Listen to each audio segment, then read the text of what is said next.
ನಮಸ್ಕಾರ ಎಲ್ರಿಗೂ. Last time video ಮಾಡಿದಾಗ ನಮ್ಮ ಉತ್ತರ ಕರ್ನಾಟಕ ಏನಕ್ಕೆ ಹಿಂದೆ ಉಳಿದಿದೆ ಅಂತ ಹೇಳಿದ್ದೆ. ಅದರಲ್ಲಿ ಮೇನ್ ರೀಸನ್ ಏನು ಬಂತೇಳಿ, ಶಿಕ್ಷಣ ಇಲ್ಲದಿರುವುದು. ಈ ಶಿಕ್ಷಣ ಯಾವುದೇ ಒಂದು ರಾಜ್ಯ ಅಥವಾ ಜಿಲ್ಲೆ ಅಥವಾ ದೇಶ ಮುಂದುವರಿಬೇಕಂದ್ರೆ ಮೇನ್ ಅಡಿಪಾಯ ಏನು ನಾವು ಬುನಾದಿ ಅಂತೀವೋ ಆ ಬುನಾದಿನೇ ಶಿಕ್ಷಣ. ಆದರೆ ಇದೇ ನಮ್ಮ ಉತ್ತರ ಕರ್ನಾಟಕದಲ್ಲಿ ಇಲ್ಲ. ಇದೇ ಮೇನ್ ರೀಸನ್. ಅಲ್ಲಿ ಓದೋರು ಯಾರು ಇಲ್ಲ ಅಂತಲ್ಲ, ಎಲ್ಲರಿಗೂ ಓದಕ್ಕೆ ಇಷ್ಟ.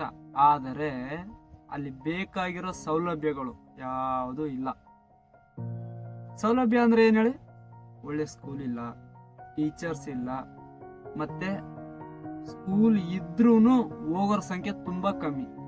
ಯಾಕೆ ಅಂದ್ರೆ ಇವಾಗ ನೋಡಿ, ಹಳ್ಳಿಗಳ ಜೀವನ ಅಂತಂದ್ರೆ ನಿಮ್ಗೆಲ್ಲಾರ್ಗು ಗೊತ್ತು ಎಷ್ಟು ಕಷ್ಟ ಇರುತ್ತೆ ಅಂತ. ಯಾರಾದ್ರೂ ಒಂದ್ 200 ರೂಪಾಯಿ ಕೊಡ್ತಾರಂದ್ರೆ ಹುಡುಗರೆಲ್ಲ ಕೂಲಿ ಕೆಲ್ಸಕ್ಕೆ ಹೋಗ್ತಾರೆ ಶಾಲೆ ಬಿಟ್ಟು. ಅದ್ ಯಾಕೆ ಹೋಗ್ತಾರೆ ಹೇಳಿ? ಯಾಕಂದ್ರೆ ಅವ್ರ ಮನೇಲಿರೋ ಕಷ್ಟಕ್ಕೋಸ್ಕರ. ಕೆಲವು ವಿದ್ಯಾರ್ಥಿಗಳು ಅರ್ಧದಲ್ಲೇ ಸ್ಕೂಲ್ ಬಿಡ್ತಾರೆ. ಯಾಕೆ ಹೇಳಿ? ಅವ್ರ ಮನೇಲಿರುವಂತ ಕಷ್ಟಗಳಿಗೆ. ಈ ಕಷ್ಟಗಳು ಎಲ್ಲಾರ್ಗು ಇರುತ್ತೆ. ಆದರೆ ಮೇನ್ ರೀಸನ್ ಏನಂದ್ರೆ, ಈ ತರ ಕಷ್ಟ ಇರುವಂತ ಕುಟುಂಬಗಳಿಗೆ ಸರ್ಕಾರದಿಂದ ಏನಾದ್ರು ಒಂದು ಹೆಲ್ಪ್ ಅನ್ನೋದು ಆಗ್ಬೇಕು.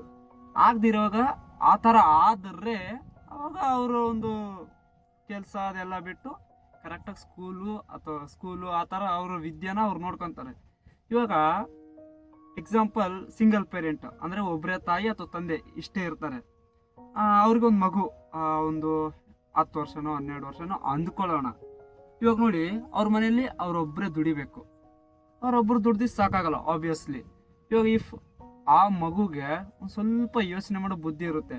ಯಾರಾದ್ರೂ 100 ರೂಪಾಯಿ ಕೊಡ್ತೀನಿ ಅಂದ್ರೂ ಕೆಲ್ಸಕ್ಕೆ ಹೋಗುತ್ತೆ. ಯಾಕೆ ಹೇಳಿ? ಮನೇಲಿ ಯೂಸ್ ಆಗುತ್ತೆ ಅಂತ. ಹೀಗೆಲ್ಲ ಇರ್ಬೇಕಾದ್ರೆ ನಮ್ಮ ಸರ್ಕಾರಕ್ಕೆ ಇದ್ಯಾವುದು ಅರ್ಥನೇ ಆಗಲ್ಲ. ಅವ್ರದೇ ಆದಂತ ಕೆಲವೊಂದು ರೂಲ್ಸ್ ತಂದಿದ್ದಾರೆ. ಏನ್ ಹೇಳಿ? 18 ಆಗೋವರೆಗೂ ಕೆಲ್ಸಕ್ಕೆ ಹೋಗಂಗಿಲ್ಲ ಮಕ್ಕಳು.